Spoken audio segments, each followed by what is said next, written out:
Voting is an earnest business for the members of Rwanda's Women's Electoral College. On Tuesday, just over 100,000 of them chose among the candidates who'll sit in the 24 seats especially reserved for women.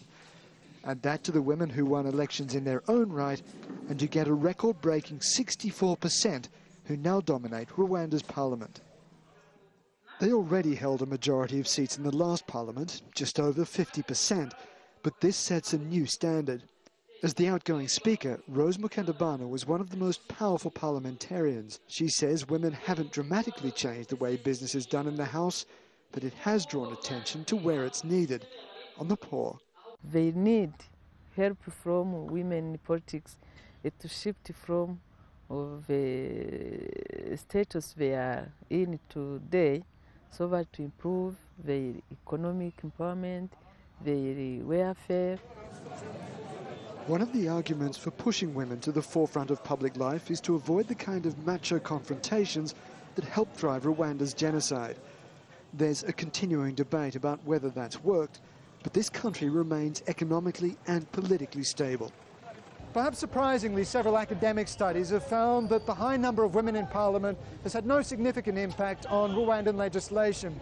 But it does seem to have had a much more subtle but no less profound impact on society as a whole.